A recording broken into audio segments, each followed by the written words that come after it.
Hello.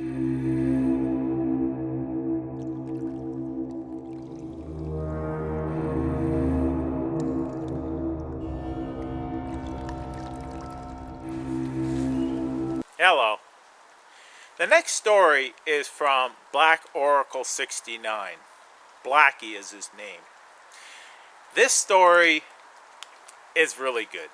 It really is. Like all of them are, but this one here is, well, it will keep you on the edge of your seat. It's a really good story. And I want to thank him for sharing it with me and now with you all. So, have fun and enjoy. Hello, I'm Blackie for Shaman's Forge Bushcraft. I was asked to do a little story about wild animal encounter, so here we go. Several years ago, we had a hurricane roll through my area of the south. And in this national forest, some brothers and I had a secret camp. It's a favorite place that we like to go during the dead of winter to hunt with our flintlocks. Beautiful little valley, but it's about 3 miles in, and no real trail or road going into that area. Well, after the hurricane had occurred in the end of August, 1st of September, and the 1st of October, I decided to do a scout into that area and see what the camp looked like. You know, was it completely destroyed by falling timber or what? Because on the hunt, we'll be coming in historical clothing toting flintlocks, and that's not the time to have to figure out you got to do a 3-mile detour. So I went in, but as luck would have it, I had a tough time getting out there that day. There were a lot of little things that held me up, slowed me down. And so when I finally got to the woods, it was really a lot later than I intended. I started off and made my way fairly quickly, but there were a lot of trees down, and it slowed me down even more. So much so that as the sun was finally disappearing, I was still about a mile from my location that I was trying to get to. I knew where I was, and I was in an area that's kind of swampy with lots of moss on the trees, and you know, right out of a horror movie type thing. But the sun was gone, and I was down to using just a headlamp, and I know better than try to travel at night like that. So I picked a place, 2 trees that were fairly close together, and I slung up my hammock. And after getting my hammock slung up, I ate a couple of power bars, drank some of my canteen, laid down, didn't even start a fire. I just sat there and looked up at the stars through the trees, and I was asleep probably in 30 minutes. The next morning, now usually I'm a light sleeper, and if something comes up around me during the night, I'll normally open my eyes, realize something's there. Usually a little stir, a cough will take a curious coyote and shoo him off, or a possum or a coon or a deer or something like that. So, like I said, I've been really good at realizing something's there.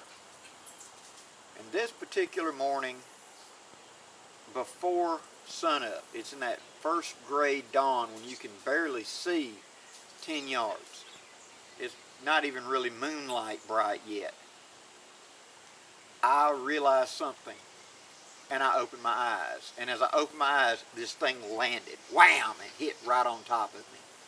It went from my head all the way to my feet. I felt the teeth dig into the middle of my abdomen, and it bit hard, you know. I shoved off and rolled left, falling out of the hammock. It went over the other side of the hammock. I threw punches wildly at something that wasn't there. I managed to get to my feet. I grabbed my tomahawk off the end of the tree at the head and spun around several times, thinking I must have missed it. It's behind you. Nothing.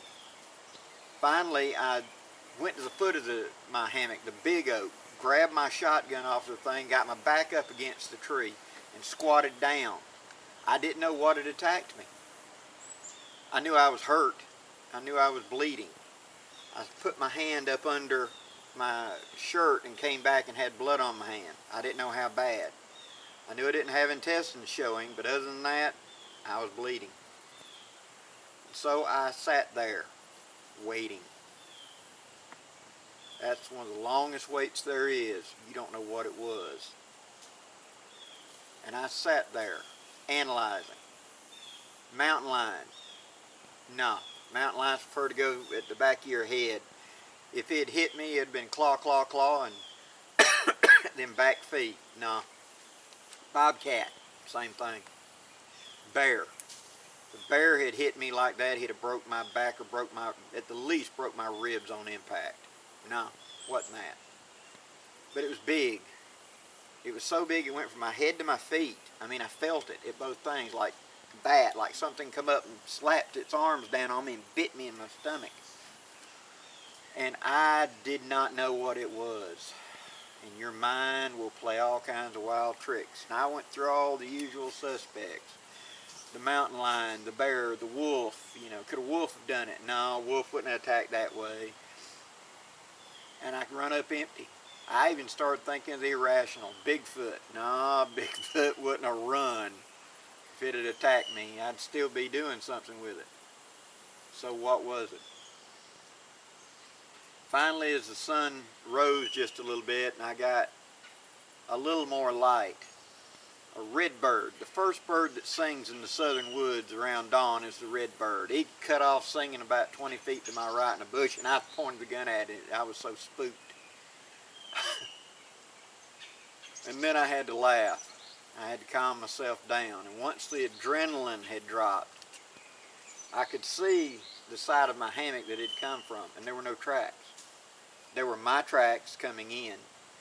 There was the tracks where I'd fallen out. There was the tracks of my struggling. But there were no other tracks. And a Bigfoot is known for tracks.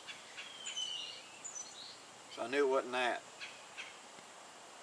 I then went around the tree to the other side of my hammock and started looking. There were no tracks on the other side of my hammock. I knew I was bleeding. I knew I didn't dream this. I knew I didn't hurt myself somehow and think it was a nightmare. Something had done this. And then about another 10 yards out, I saw a little limb snapped off. I went to that, and another 2 yards beyond that, I found the tracks where it landed. And I looked at those tracks, and it didn't make sense. So I backed up to where my hammock was, and I began looking. And in the tree to my left over here, just maybe 8 yards away,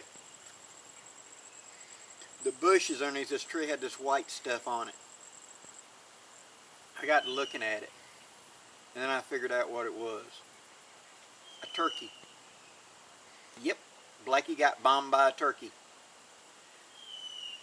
After I had calmed down and laughed at myself, I now got a good analysis out of it. I figured that the bird had roosted up there and probably in the beginning of molting. There were a lot of feathers where it's preening. This probably affected its aerodynamics.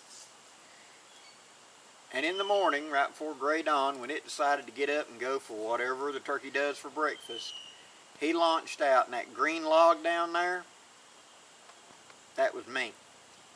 And he landed on me. That was his wings sticking out that went from, head to toe on me. And those teeth were actually the talons on the end of his feet digging into my gut as he landed and launched off to go over there. I never saw him. I was so busy wrestling around and falling over that side.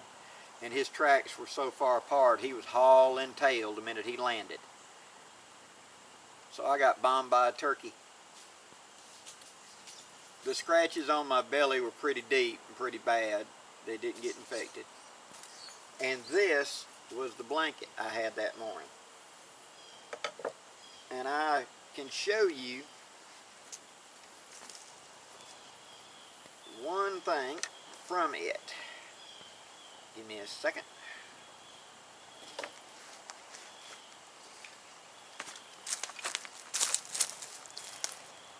One, two, three. Those are the claw marks, or that turkey plowed into my belly. This was on my, just below my ribs on my belly.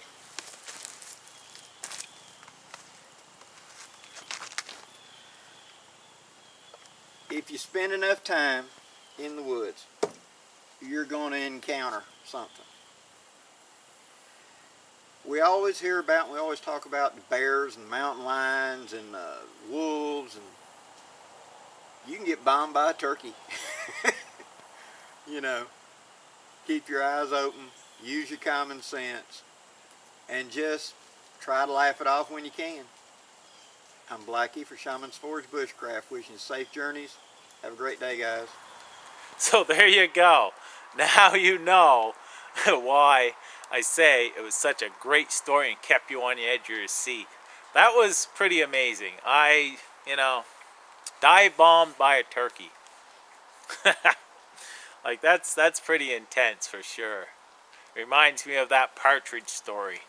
Really did. And yeah, that was pretty amazing.